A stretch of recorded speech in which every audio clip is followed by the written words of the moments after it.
Tonight, Canada rallies around a star player after a devastating injury during yesterday's thrilling World Cup match. He's been an incredible player, maybe our best player in the tournament so far. Ismaël Koné's message after major leg surgery as fan excitement reaches a fever pitch.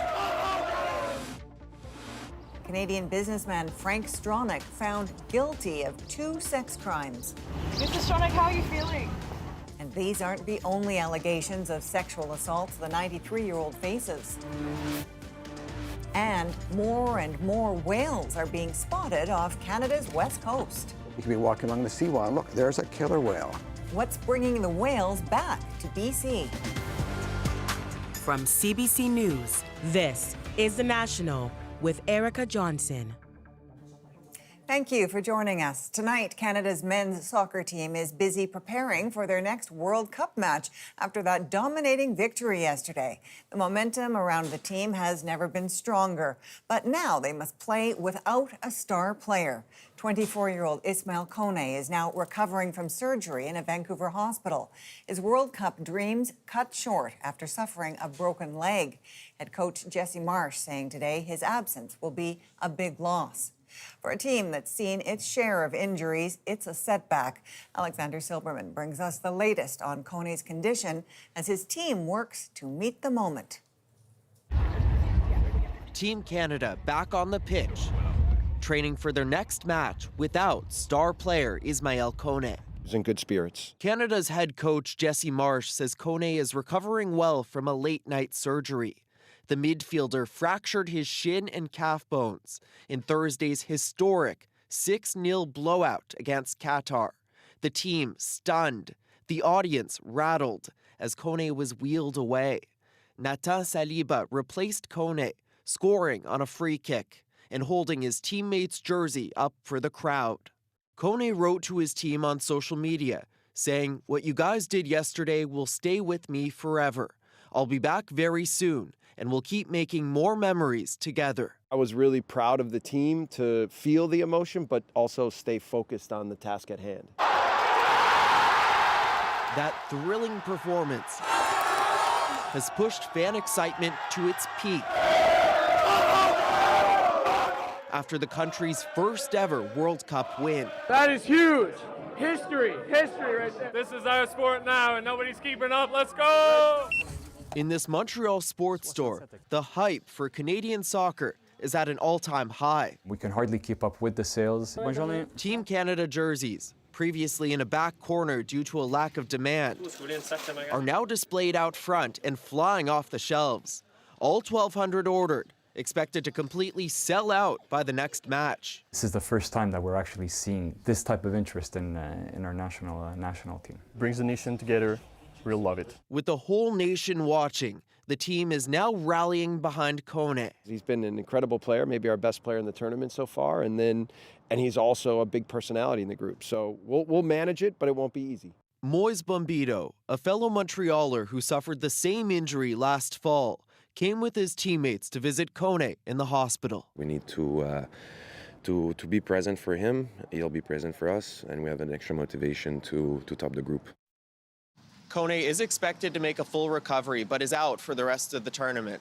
And Erica, that Qatari player who injured him, apologized personally in the locker room. So, Alexander, what will the team have to do to move on from their group?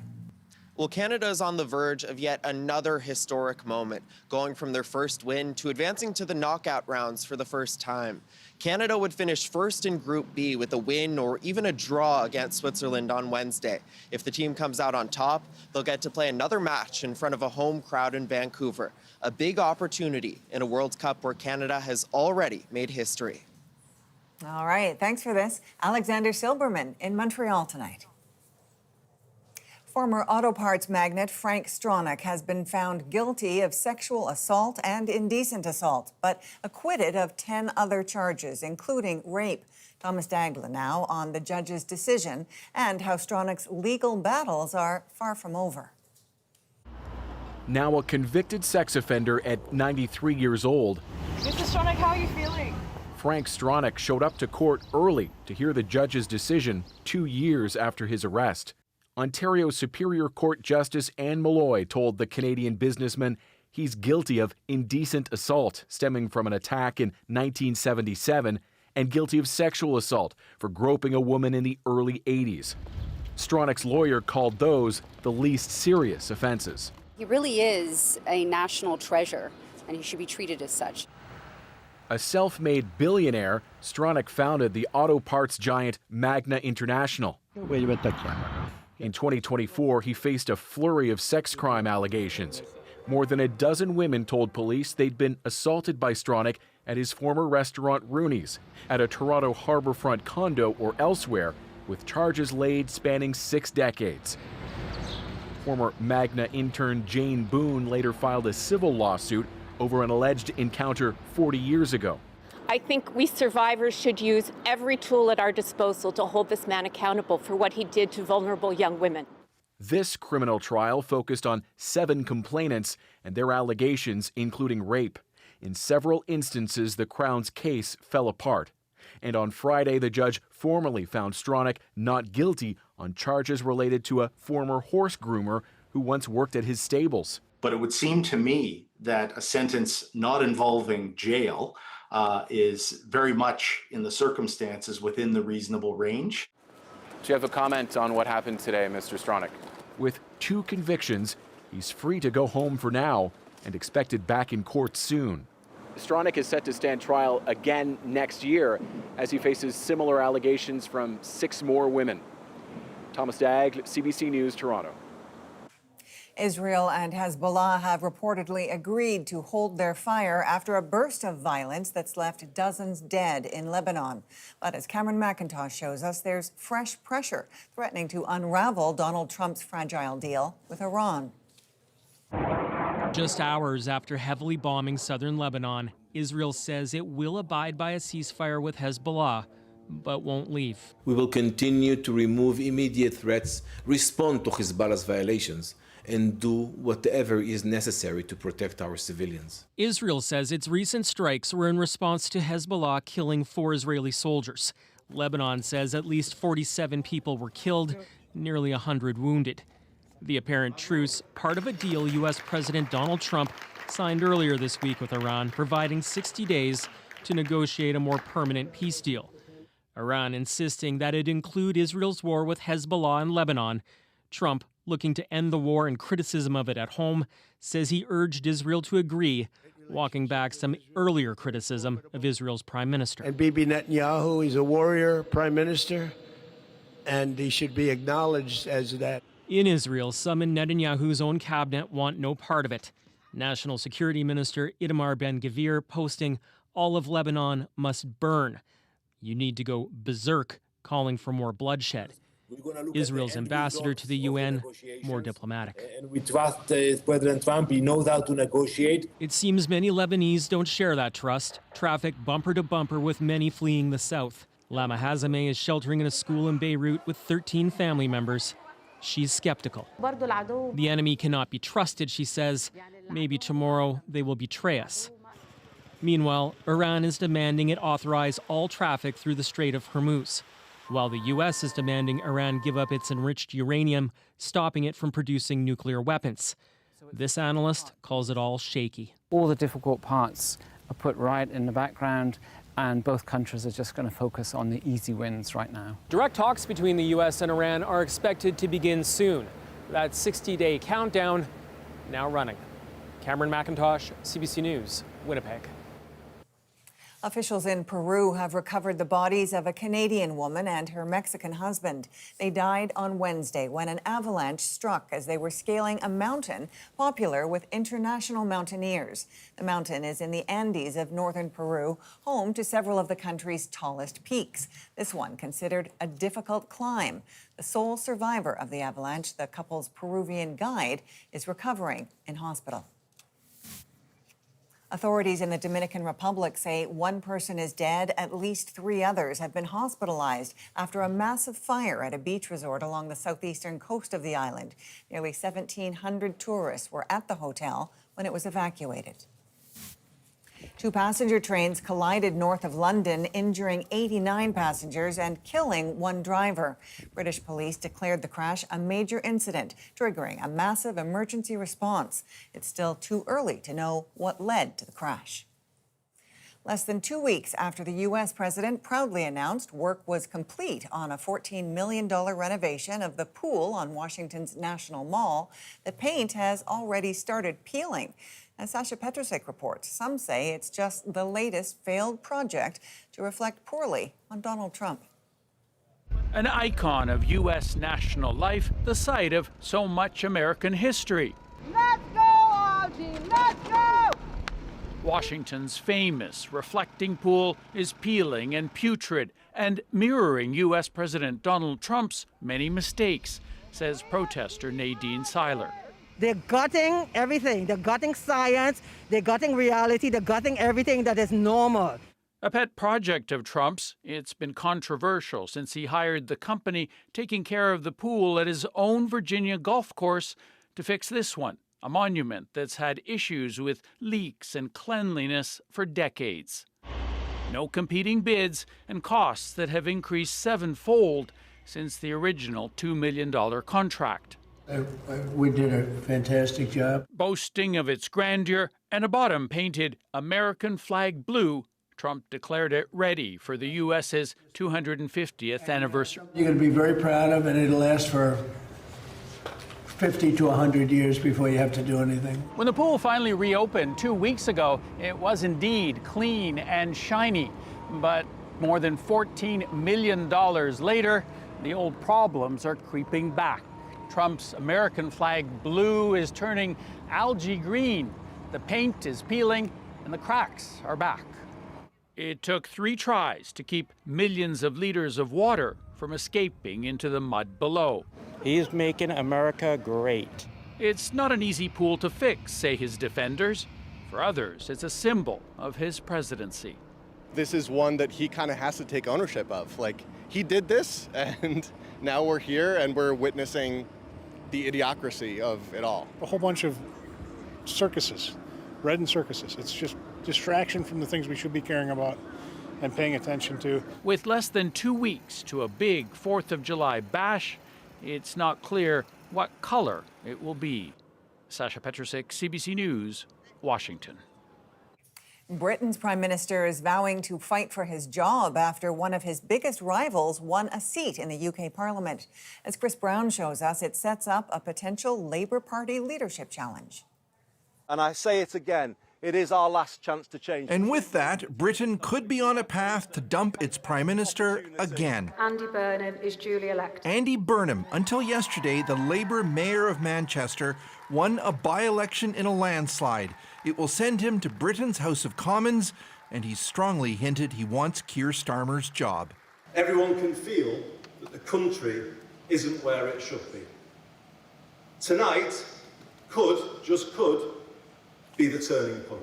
Discontent in the Labour Party over Starmer's leadership has been brewing for months. He's accused of under-delivering and breaking core promises, such as taxing high-income earners, culminating in big losses in local elections in May. Are you worried for your party, Prime Minister? Starmer, who only just won a huge national majority for Labour 2 years ago, has indicated he won't go quietly. If there is a contest, just to be clear with you, then yes, I will run, I will stand, and I've said repeatedly, I'm not going to walk away from that.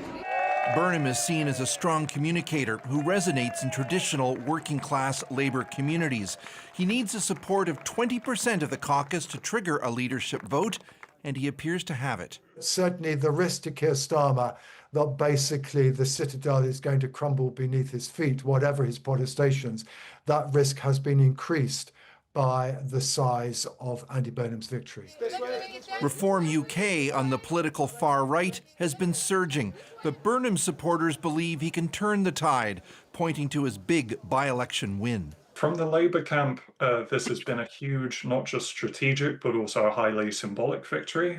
Shows that in a straight contest, Reform can be beaten with the right candidate. There's still lots of uncertainty, but a leadership contest could be triggered within days, sending Britain on a path to potentially have its 6th Prime Minister in just 7 years. Chris Brown, CBC News, London. Italy's foreign minister has canceled his upcoming visit to the U.S. after Italian Prime Minister Giorgia Meloni accused Donald Trump of fabricating a story about her. Le dichiarazioni di Donald Trump sono dichiarazioni totalmente inventate. Trump's statements are completely made up, Meloni said on social media. She says she's astounded at the U.S. president's claim that Meloni begged him to take a picture with her at this week's G7 summit in France. The PM ended her fiery post saying, "Neither I nor Italy ever beg." More people are spotting whales along the BC coast, and it's no fluke. Researchers say several species are spending more time in coastal waters. Tanya Fletcher explains why. Off the northern tip of Vancouver Island, one of the rarest and most endangered whales on Earth. It breached like a good 6, maybe 7 times, just right in front of me. North Pacific right whales have only been spotted 7 times in British Columbia. Whoa. It's part of a growing trend of increased whale sightings in BC waters, and new research backs it up. People today are seeing the killer whales in spots where we're not expecting to see them. You can be walking along the seawall and look, there's a killer whale. A UBC study finds from 2016 to 2023, more transient killer whales were hunting in Vancouver and Victoria harbors more often. Signs of a vibrant and healthy ecosystem, say experts. This is the most critical piece of habitat, probably the most important food stop and the most important grocery store for them in all of North America. It's right here on our doorstep. Gray whales are also searching for food in more shallow coastal waters as they migrate north. Wow. And humpback whales are now rediscovering this region as a feeding spot, thanks largely to conservation efforts. If we're looking at, time on a big scale, this has been incredibly recently. We now have many hundreds of humpback whales here every summer and fall. So that is something that, again, just a few decades ago, whale watchers did not have an opportunity to see here. Her group represents dozens of ecotourism operators that submitted several years' worth of whale sighting data to the study. I think that it has really changed the whale watching scene here. It's evolved, it's broadened. We now have more than one type of killer whale. We now have humpback whales and gray whales and minkies. Whale watching has now turned into a year-round activity, not just in the tour boats out there, but also along city shorelines like here in Stanley Park. And researchers are encouraging people to do just that safely. Tanya Fletcher, CBC News, Vancouver. Some soccer fans say their World Cup tickets purchased from online resellers months in advance were suddenly not available. Everybody was happy and excited and cheering, and we were just devastated. Why they're calling foul play next. Plus, a divisive issue in a city literally divided between 2 provinces. It would be very, very difficult for the people of Lloydminster to manage a situation where we are now divided by an international border. How this community is straddling Alberta separatism. And a tiny plane for a big journey. We've not been to the World Cup for a long, long, long time. So, I think it was pretty special doing the trip. We're back in 2.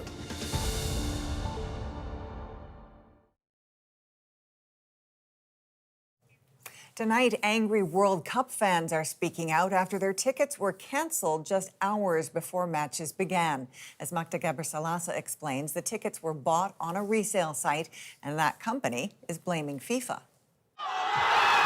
Fans are fired up over the FIFA World Cup, but some are fuming after being shut out of games. Their tickets bought on resale sites never materializing. It was overwhelming, frustrating. Canadian Kelly Mongillo and her dad were supposed to see Brazil versus Morocco in New Jersey last week. She bought the tickets through StubHub and says she was reassured they would be transferred to her FIFA app required for entrance to the game. The pair drove from Barrie, Ontario, only to find out the tickets were not available. We were surrounded by all of the fans that were getting on the shuttles to go to the game, and everybody was happy and excited and cheering, and we were just devastated. She's not alone, many calling foul online. You can see thousands of people are angry. Jeremy Wright and his wife drove from Austin to Dallas for the Japan versus Netherlands game, only to hear from StubHub the tickets wouldn't be delivered. You cannot let people know, in this case 5 hours before kickoff, they don't have tickets. StubHub says it has protections providing alternative tickets or full refunds and says it investigates sellers that don't deliver. But it's also pointing the finger at FIFA. It says many of the issues fans are facing trace back to the event organizers' technology infrastructure, newly announced transfer restrictions, and a new app that was launched just a month ago. FIFA reminding fans it's the official ticket seller and says FIFA can guarantee the validity and delivery of tickets purchased through its official platforms. This is an unfortunate reality. It's a reminder that having purchase protections is important, says this consumer advocate. Make sure that you're not going somewhere that's unsecure, that doesn't have that fan guarantee, because then you're going to be out everything. StubHub refunded Wright $1,100 for the tickets. Meanwhile, it's given Mongillo and her dad tickets to Saturday's World Cup game in Toronto. But they're still out of pocket for their travel costs. Magda Gebre-Selassie, CBC News, Toronto. The issue of Alberta separatism is the talk of this border city. I'm not so proud of my country anymore. Alberta is really important. It's a really important part of Canada. Why residents are divided on splitting up. Plus, how are Canadian sniper rifles ending up in war-ravaged countries despite sanctions? Really, no Canadian weapon system should be in Yemen. Our CBC Visual Investigations Unit uncovers the shady business behind it. The National breaks down the stories shaping our world. Next.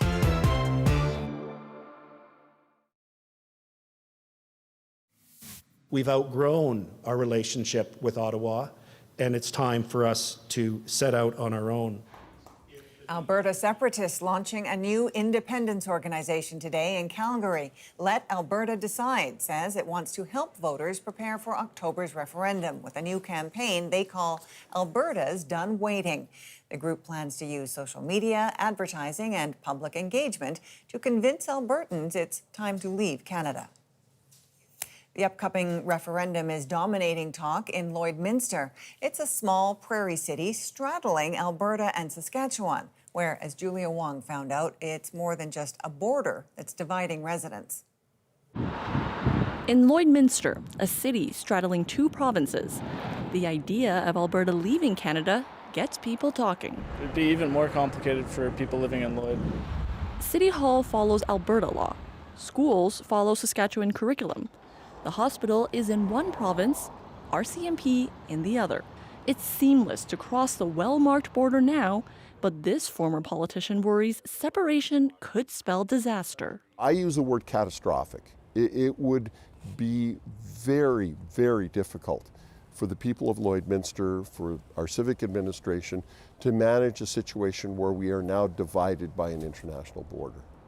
He worries about the impact on daily life. Do I need to go across this border today? And do I need to transact, business in a different country today? Pro-separatist group Alberta Prosperity Project says the details would all be worked out. This city councillor says it's hard to say what could happen. There's a lot of what-ifs, and what would it look like if we did have a more substantial border in our community? This business owner thinks separation, including of his city, is worth the risk. Do you have any worries about that? No. Just kind of figure it out if it comes. Figure it out if it happens. Things just need to change. Eugene Sagan has been feeling fed up with Ottawa, even as he displays a Canadian flag. This one, he says, was flown at a freedom convoy. What do you think the Canadian flag symbolizes? It symbolizes for me, I'm just proud of my country, or I was proud of my country. I'm not so proud of my country anymore. But at this citizenship ceremony, pride and national unity is top of mind. I think Alberta is really important. It's a really important part of Canada. Split between provinces, this city knows the challenges of working across borders. But for now, like many other Alberta communities, the next steps will have to wait until after the October referendum. Julia Wong, CBC News, Lloydminster on the Alberta-Saskatchewan border. In the breakdown tonight, tracking how Canadian-made guns are smuggled into war zones, plus South Korea's lagging population growth. how Koreans are being incentivized to have kids, and the lessons for Canada. But first. No Canadian weapon systems should be in Yemen. But they are, and in other war-torn countries prohibited from buying Canadian-made weapons. So as it stands right now, no, Canada's not doing enough. Our Visual Investigations Unit tracks how they're getting there. Eric Zito takes us inside the online black market openly selling sniper rifles made by a BC-based company. What do these rebel fighters in Sudan, militias in Libya, and arms dealers in Yemen have in common? They're all using a Canadian-made sniper rifle. In places where there are accusations of torture and genocide, we dig into the digital clues and talk to arms dealers selling these weapons online. To investigate how these Canadian rifles, despite sanctions, end up in some of the most war-ravaged parts of the world. Is Canada doing enough to prevent these arms from getting into the wrong hands? Clearly not.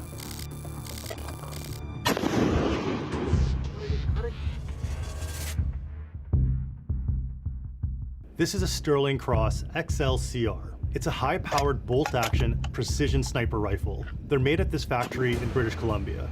November 2025, we ID'd Sterling Cross rifles in the hands of the Rapid Support Forces, or RSF, in Sudan, fighting a civil war. They're accused of mass killings, ethnic targeting, and committing genocide. After the story, the Canadian government promised to look into this very seriously. But now it turns out the problem is more widespread than we thought. This video shows a young soldier in Sudan hitting what appears to be captives. We're blurring their faces because they might be underage. This is really, really disturbing. And we can see in this video not only what appears to be a member of the Rapid Support Forces, again, credibly accused of committing genocide in places like Al Fasher, brandishing a Canadian rifle, but we also see him abusing prisoners. These new images were shared with us by a user known as Streaking Delilah. But we need more details about when and where this video took place. So we reached out to Bellingcat, an open source investigative outlet. We have the video in question in which we can see the rifle in his hand.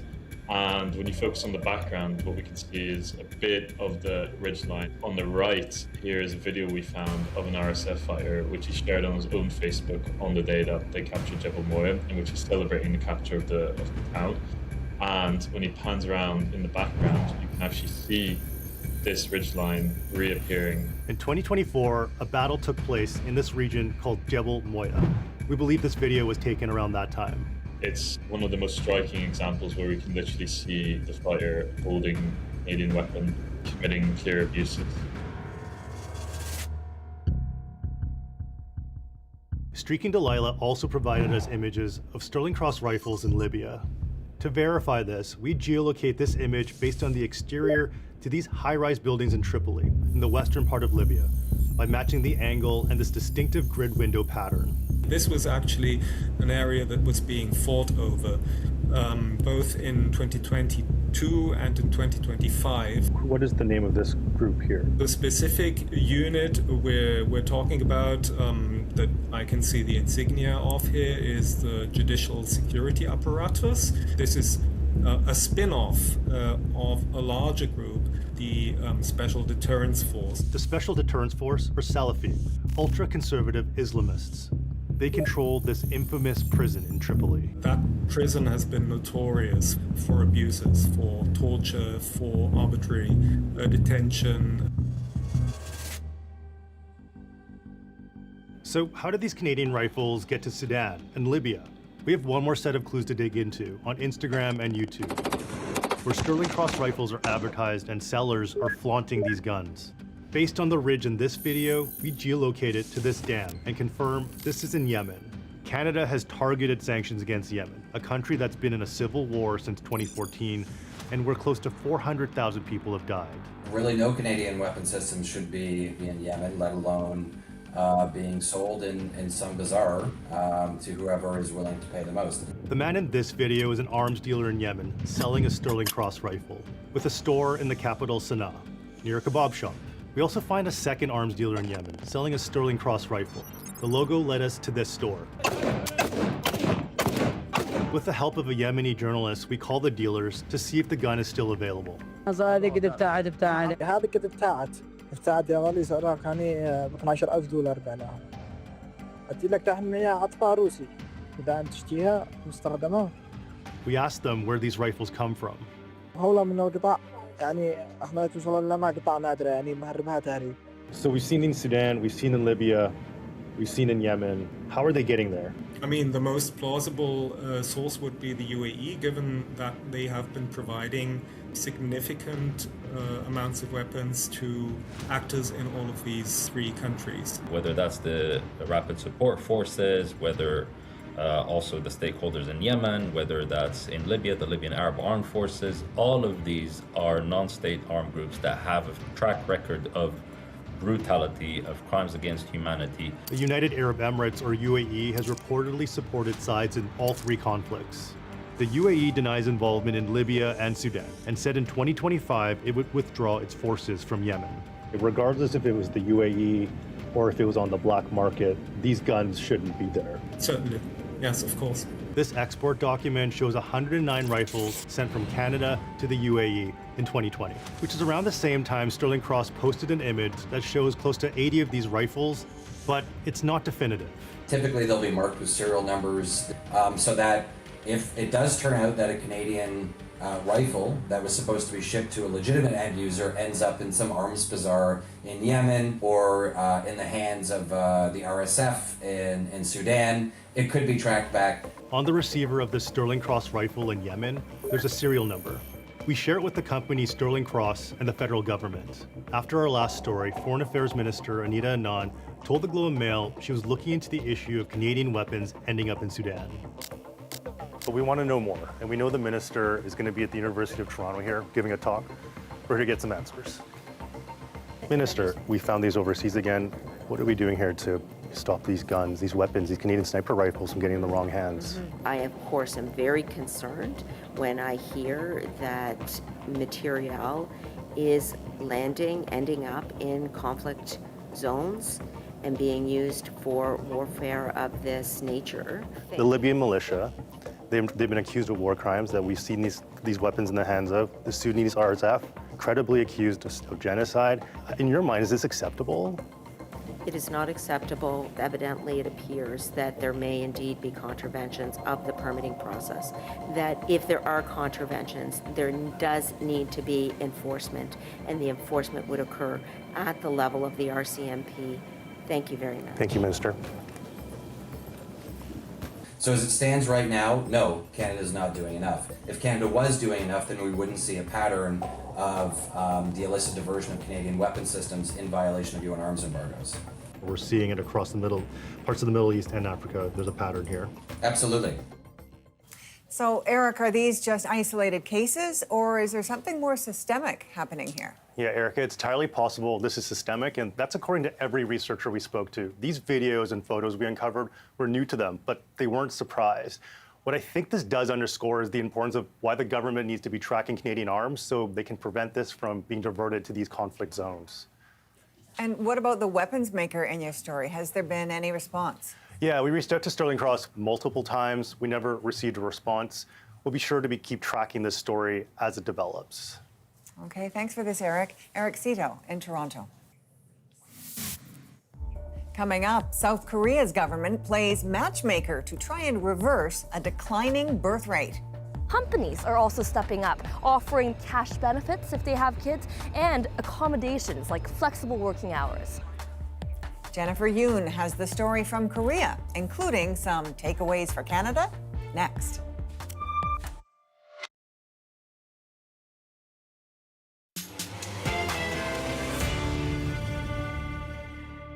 South Korea is turning to unconventional methods to address two issues, a low birth rate and a potential population decline. Could those policies also work in Canada? I'm probably slightly skeptical on the potential of this to have a huge impact on, say, a fertility rate. Jennifer Yoon went to South Korea to find out how far it's willing to go and how people there are feeling about it. Cute, tiny, and in short supply. South Korean women are having so few babies, the country is staring down the barrel of an existential crisis. In the next 40 to 50 years, the total population of the country will dwindle by a third. Almost half the population will be aged 65 and over, and the working age population will vanish by half. Already, you see the effects of a dwindling population. Schools like this closing because there aren't enough kids, and the government trying hard to reverse the trend, including with some measures you might call unconventional. Chongyeon and Jin Hyun-gu just got married. They didn't meet through friends or at work. They met because their local government set them up at a district-sponsored speed dating event. 같은 근무지도 아니고. We don't work at the same place, so it would have been hard for us to meet otherwise, he says. And when asked if they're considering children, no hesitation. It's a yes. He says as many as possible. She says at least one. This is their matchmaker, also their district mayor. 교육시키면서 이제 지구 뜨거워진 이유를 알고 있잖아요. He compares the population decline to global warming. We teach children about why it's happening and what they can do about it. We should do the same. Tell young people that our future will be dim unless they do something, he says. Part of that effort? Building a marriage-themed park so young people can go on dates. The campaign even has mascots.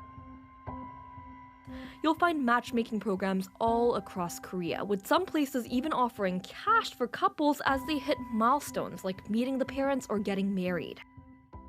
The South Korean government has spent about 360 billion Canadian dollars to try and boost fertility rates, baby bonuses, tax breaks, even discounts on housing for couples who have a young child or might be expecting soon. In Incheon, newlyweds and young families only need to pay $1 a day to live in these apartments. The city subsidizes the rest. Then there's also the medical aid. South Korea covers up to 25 IVF cycles per childbirth, most of it completely paid for. This comedian tried IVF twice before getting pregnant. 지원금이 있으니까 이제 Things like ultrasounds and hormone injections were extremely expensive, she says. 23주에 Knowing that the government would pay for so much took the pressure off, even if the IVF didn't work the first few times, she says. 돈 때문에 못하는 일은 없어서 다행이에요. It made it so that money wasn't the deciding factor in whether or not we have kids. That was a relief, she says. It's not just elected officials encouraging Korean women to have more babies.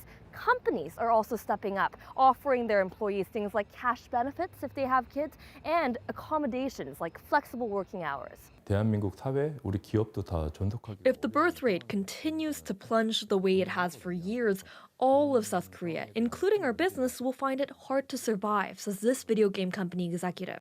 자녀 1인당 총 1억 원.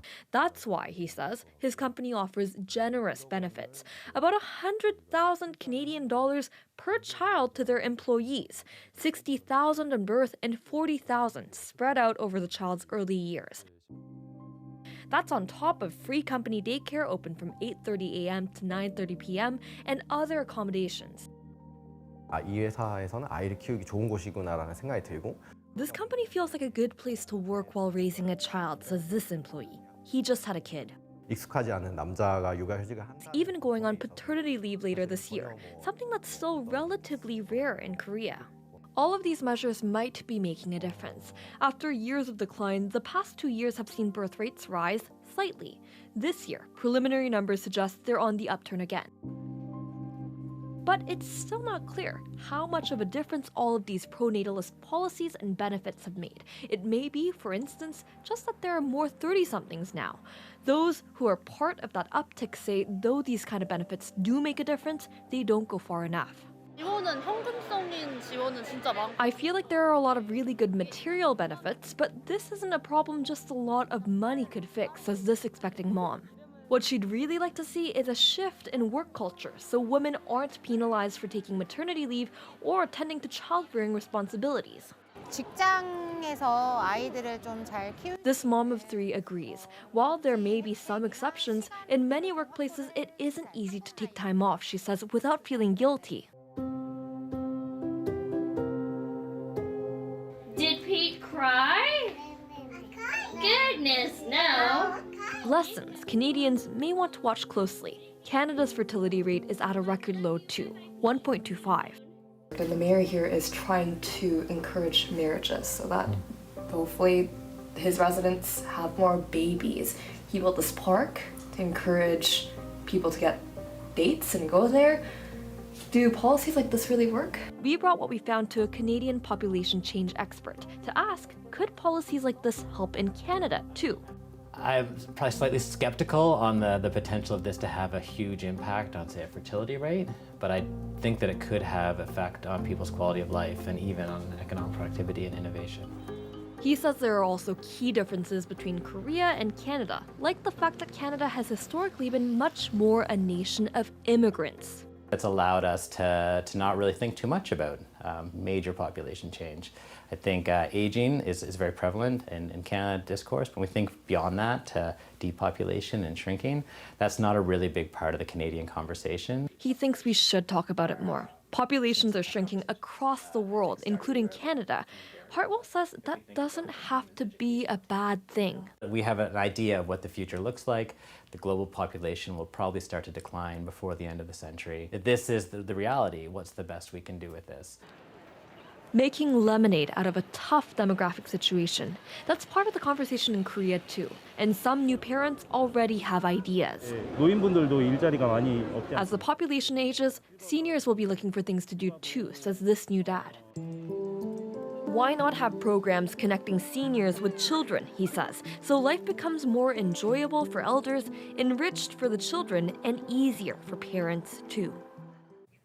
The story Jennifer painted in Korea is far from local. A global UN survey last year found young people citing finances and future security as impediments to having kids. Canadian star quarterback Nathan Rourke is the face of the CFL. But off the field, the league's most outstanding player last season is using his platform to speak out against gender-based violence. Ian caught up with him recently in Surrey, BC, and here's part of that conversation.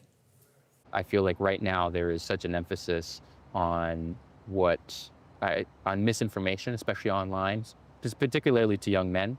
And we know that statistically men are the ones who are doing the victimizing, and most often not women are the recipients of that.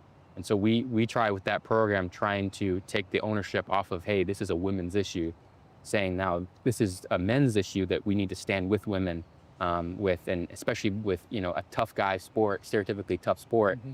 How do we really talk about masculinity? And I feel like that's something that I feel an ownership as someone with a platform to be able to go and speak up and say, hey, this is an issue that we need to talk about, talking about how to be in control of your emotions, how to be able to open up and talk to somebody and be vulnerable, all the things about what's positive masculinity look like, and just to combat some of the toxic stuff online and some of this red pill stuff that's kind of floating into our screens and our TikToks and all the different type of stuff. So that's something that I am really passionate about, and it's a real privilege to be able to have that platform to be able to talk to people. And you can catch Ian's full conversation with Nathan Rourke right here on The National this Sunday. Coming up, 2 Scottish soccer fans crossed the Atlantic Ocean in a tiny plane. It's probably the size of a relatively small, the cockpit, the area, a small family car. Their journey to the World Cup, next in our moment.